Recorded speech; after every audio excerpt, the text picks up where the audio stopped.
Yeah, great. Well, thanks for letting us talk to you. I know you're very, very busy, but I As you are do, too. yeah, I do a lot of plastic surgery for the weight loss patients and weight loss community. Mhm. And you're an amazing person, amazing model, and an amazing message out there to people. And I have a lot of patients that look up to you. And can you tell patients, how to get confidence back and share some of your insights in self-confidence? Well, the crazy thing is, like, just like everybody else, I'm human. And, growing up, I didn't have all the confidence in the world. And it's so weird because it like randomly out of nowhere, I was like, huh, why do I care so much? Like, everybody enjoys me and enjoys being around me. And I had this conscience of everybody like judging me or like the things that I would wear. And then I was like, why do I really actually don't care. So then it got to the point where I would be around people that I would feel their energy and I would feel, I'm like, man, I used to be just like that. And then it made me want to go into the plus size community and the plus size world to like pretty much be that person and be like, you don't have to feel like this because you only feel like this off of someone else's emotions, not your own.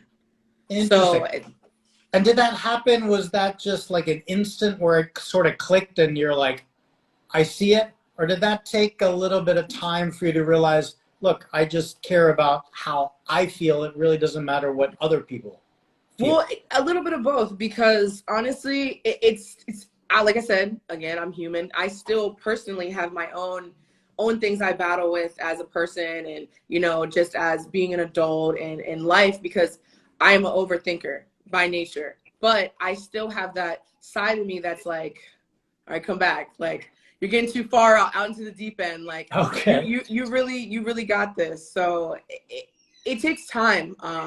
But when it clicked for me, honestly, it was one of those moments where like I felt so comfortable and so I didn't need validation from anybody else about the way that I looked or how I dressed or like again, opinions are like assholes. Everybody has one.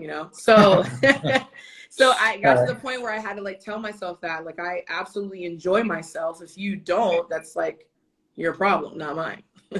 So Gotcha. All right. Yeah, I get it. And if you had a message to tell others that are on this journey, what would that message be? What would you tell others? honestly, when you wake up in the morning, a lot of people will say, oh, they have whatever going on, blah, blah. But when you wake up in the morning, you're getting yourself ready. You think you look good. The problem is when you step out of the house, you're like, oh, maybe the shirt doesn't look good, or maybe my makeup doesn't look good. Take that confidence you had while you got ready outside with you. It literally will shed so much light into the world, honestly. So Okay. I take it with me. Instead of leaving that person in the house that has all the confidence in front of the mirror and I step outside, I bring her with me. I take her with me when I step outside. Cool. Very, very good attitude and approach to everything. That's really good. Good for you. And what challenges come with being a plus size model in today's Wow. society? That's actually a really good question. I actually had this conversation with someone not too long ago. The thing about it is being plus size, I do plus size shoots and whatnot, but for every brand, they're very inclusive. So when I get booked for stuff, I am the only plus size model. So Perfect. because they have to have all sizes. Right. So, I know some when I first started and I knew that going into it, but I actually went to a shoot and I was the only plus size model and I was just like, oh, like at first it like made me feel some type of way, but then like after that I was like, I got booked just like you got booked. We all Exactly. got booked together. Like I didn't feel At, out of place at all. At first I did, but then I was like, why do you feel out of place? You got booked just like they got booked. You guys are at just the end of the you guys day, are you just got different the job. sizes. At the end of the day, you Absolutely. got the job. That's great. Hey, hello. That's great. So, And how do you define plus size model? What goes into that?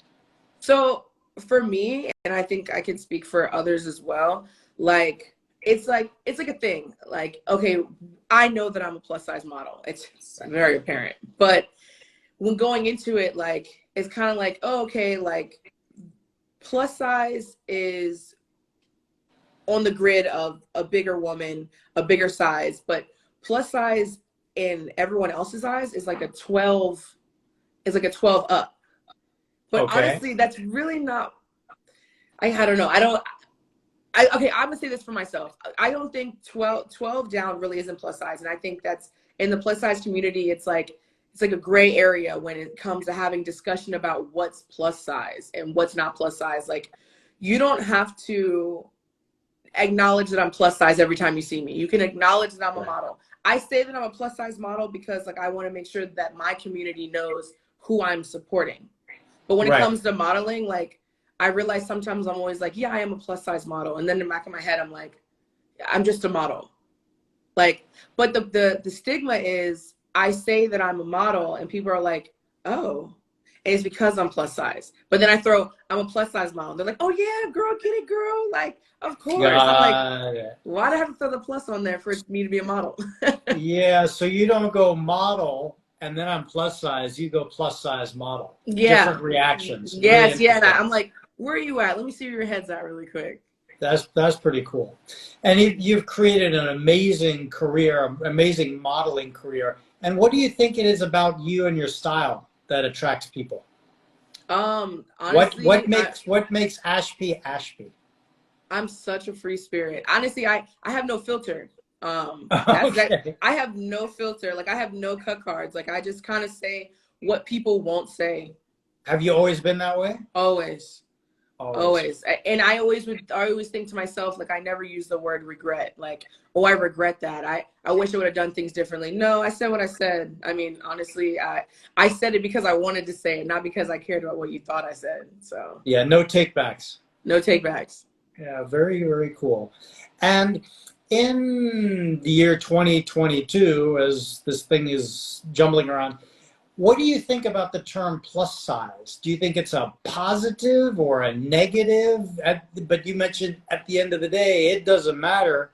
Right. You got the job, you got the gig. Mm-hmm. But as we roll along, I mean, there are more and more plus size models coming out. Mm-hmm.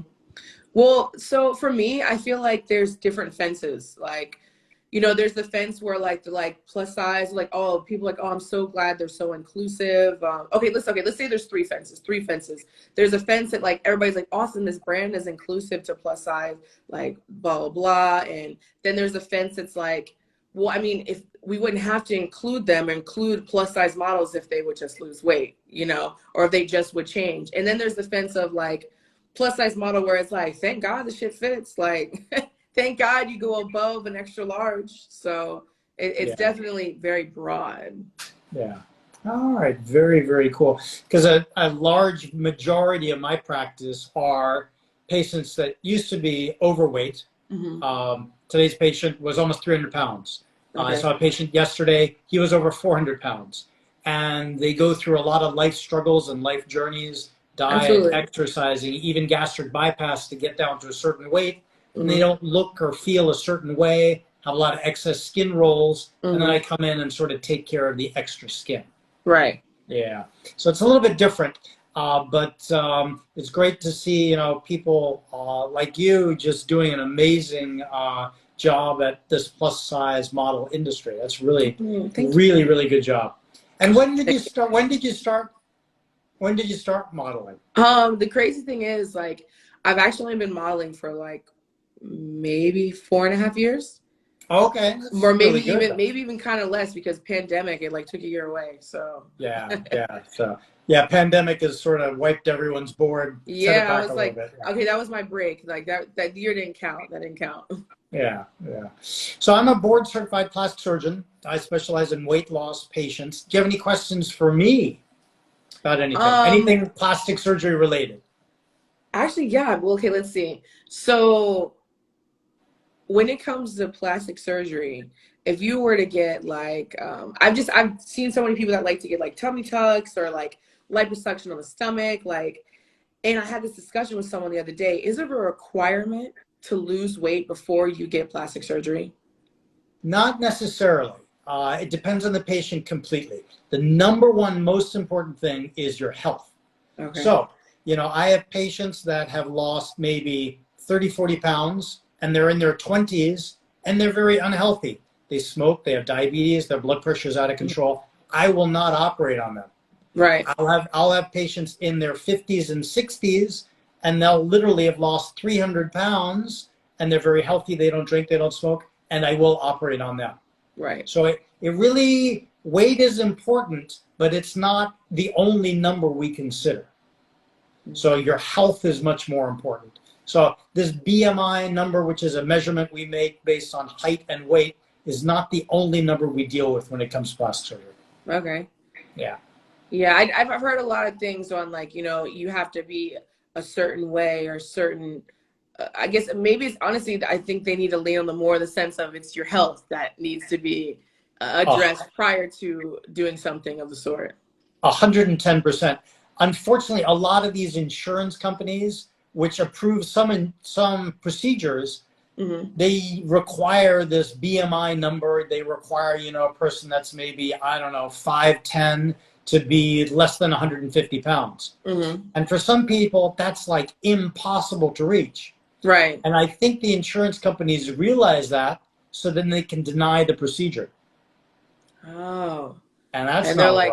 they're like, work it out. Try to work it out. Exactly. So the insurance company is like, no, you need to lose more weight, and we're only going to approve the procedure if you lose that weight. Right. And then the patient doesn't lose the weight and gets frustrated. So, but medically, that one weight versus height number, BMI, is not the only number we consider. There are a lot of other factors. Yeah. Okay, well, that's good to know. Definitely good to know. I think a lot of people need to probably visit your page more and just get more insight on the world of plastic surgery, because I think people make their own assumptions about what happens and what goes on. Like a lot of plastic surgeries that I've learned, I'm over here talking like I'm the plastic surgeon or something. A lot of plastic surgery that I've learned, Dr. Ashley over here, is some people, it's not always just cosmetic. Like sometimes people have they do need plastic surgery for things like when it comes to weight loss, when there's too much skin, and then it becomes a health issue when you don't get it. Yeah, 110%. Now in plastic surgery, there's sort of two branches. There's the aesthetic side, and then there's the reconstructive side. And the aesthetic side pretty much is we take a normal looking person and we make them look super normal. That's sort of the aesthetic side. Facelifts, maybe breast augmentation in certain cases. Now the reconstructive side, we take a person that has a disease and try to bring them back to normal. Now we do cleft lips, cleft palates, burn surgery, trauma surgery, amputations, put them back on, a reconstruct. And in the weight loss community, the disease is obesity. Obesity is a recognized disease, so we're taking people that have obesity or have had obesity, a recognized condition, and try to bring them back to normal. So that is not the aesthetic side of plastic surgery, that's the reconstructive side of plastic surgery. Right, okay, there it is. I didn't know the word for it. It was there. It was there. Yeah, no, it's a good definition, and you know, that distinction between aesthetic surgery, aesthetic plastic surgery, and reconstructive plastic surgery, big distinction. Yeah. Okay, awesome. Yeah. So I think I do have some like other plus size people in here. When I kind of wanted to shed light on, like, there's a lot of people, it's another gray area when it comes to plastic surgery. I feel like a lot of people think that like it's the easy way out. They assume that people get plastic surgery because it's the easy way out. But I just feel like if it's your body and your decision, I'm really confused on why it has anything to do with you.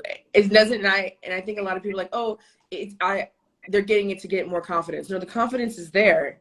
I just personally want this done.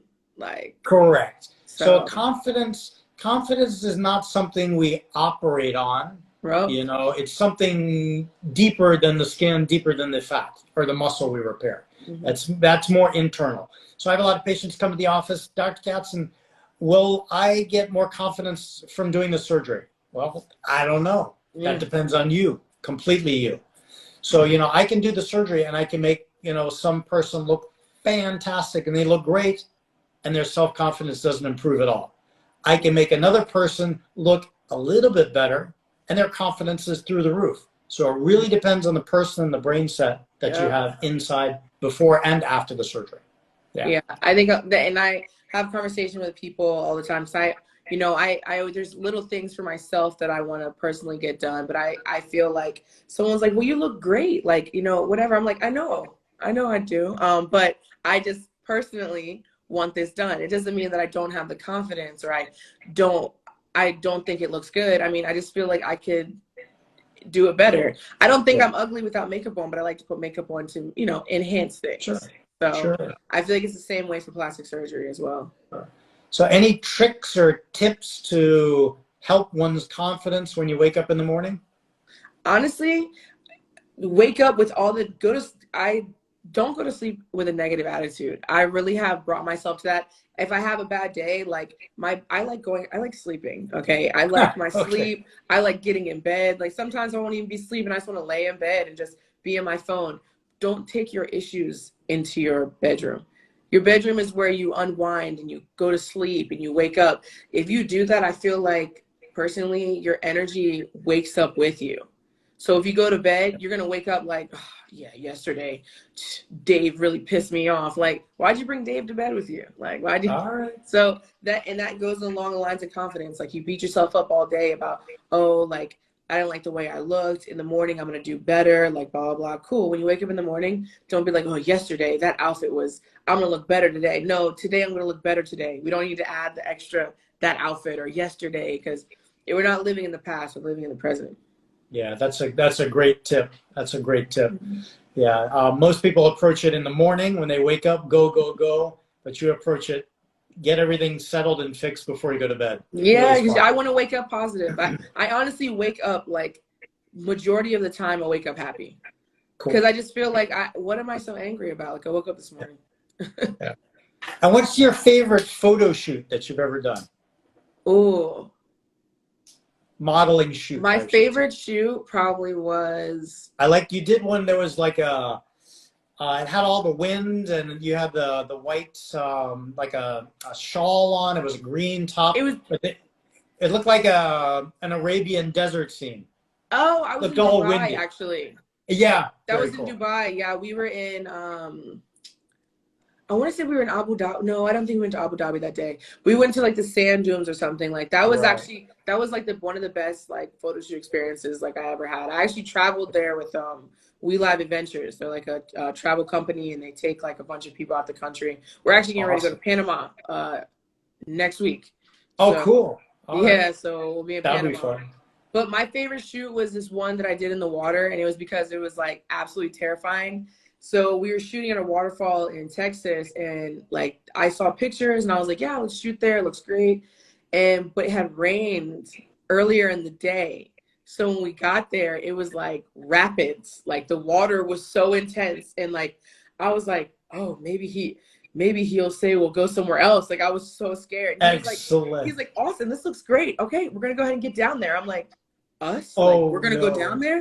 Yeah. Like I was thinking to myself, one wrong step, I'm out of there. And then mind you, I'm naked. So I'm naked with a white sheet on me. So like the water was pulling the sheet and I'm like, I see people like walking like in the forest, like it's a trail. I'm like, if this water takes this sheet, like I have to walk back naked. Like, oh no. Like, so it was so intense, but it felt really good to like shoot and have to still keep a face on for the camera. And then also worry about my life. Going down these rapids. So it was definitely a great experience, like for trials and tribulations of being a model. Cool. Very cool. So it looks like we only have maybe about, I don't know, 5-7 minutes left, something like that. Any other questions for me or anything about plastic surgery? Let's see. Okay, so I do have a question. So I've had 2 people go and, do their chin. I'm not really sure what 100% what's called, but I've had one friend do, I want to say they were called, they were like, she explained it to me. It was like injections, I guess. Oh, yeah. That, and then the other was other friend got liposuction, I guess got it pulled back. Like, what are your thoughts on both of those? Really depends on the patient. So basically there are 3 ways to attack the neck. One, injections. And the injections she got were a compound probably called Kybella, which basically it basically melts the fat. But the problem with Kybella is 1, it's expensive. 2, you've got to do 2 or 3 treatments. And 3, it really hurts. It's painful. It's Yeah, painful. she was so bruised. Yeah. So it's not the greatest procedure. Procedure number 2, we do neck liposuction, incision behind the neck, behind the chin, around the ears, and we suction the neck out and get that all taken care of. And then surgery number 3, we do a neck lift, where we do an incision around the ear, around the back, and we lift the neck up and back. So those are the 3 ways to get rid of the neck. Usually if you're younger, we'll probably do lipo or maybe Kybella. If you're older, maybe over 55, something like that, then we're doing a neck lift. Okay. But each one of those is a good surgery. Just depends on the patient as they come through the door. Yeah. Okay. Yeah. Oh, okay. Good to know. I guess I was thinking about bruising. I'm like, man, I see people bruised from surgery, and like, I'm light skinned already, and I already bruised. So I'm like, man, if I got anything, I'd be black and blue for a few days. Yeah. So to minimize the bruising, we use arnica and bromelain. Bromelain's a pineapple extract, and basically arnica and bromelain will reduce your bruising and swelling a lot. So whenever we're doing liposuction or any big surgeries, we'll suggest arnica and bromelain. Yeah. Wow. I've never heard of that. That's taught me something today. Yeah. There you go. There you go. So you're off to Panama in 2 weeks? Yeah, I'll be in Panama from the 1st to the, well, I'm going to be there from the 30th to the 5th of April. Cool. And can you tell us what company it is with? We Live Adventures. They're okay, again. Okay, very good. Yeah. So they're a travel company. There's about 55 of us going, almost 60 people that book through the travel company. I'm actually one of the liaisons within the company. So, I help do all the bookings and get everybody coming and going. And like, it's a great time. Like, it's going to be so crazy. It's adult spring break. So that should tell you a lot. That sounds awesome. That sounds awesome. Well, I wish you a great trip. We'll be busy in the operating room, but we'll be following you on Instagram. All right, perfect. All right. Good. Any questions from the audience that anybody has for either of us while we wrap it up? And I want to hear some questions for you guys. Let me get like 3 good questions. Maybe I can answer them. I told you guys I'm a doctor, so. Yeah. I'll tell you the answers if you get stumped. I'm going to get my answers from him, though. I don't want to give away my good ones. Yeah, no. So I don't see, let's see if we get any questions on our feed here. If I wanted to make a consultation, how would I do it? Oh, just you can call us 310-859-7770. How do I know when surgery is right for me? Yeah. How do I know when surgery is right for me? That's really more of a personal choice. Yeah, you can always try to lose a diet and exercise, but then there becomes a point where, look, I'm exercising 30 hours a day, I'm not eating anything, and it's getting worse and not better. That may be a time when surgery may be indicated. So give me a call. Give him a call, guys.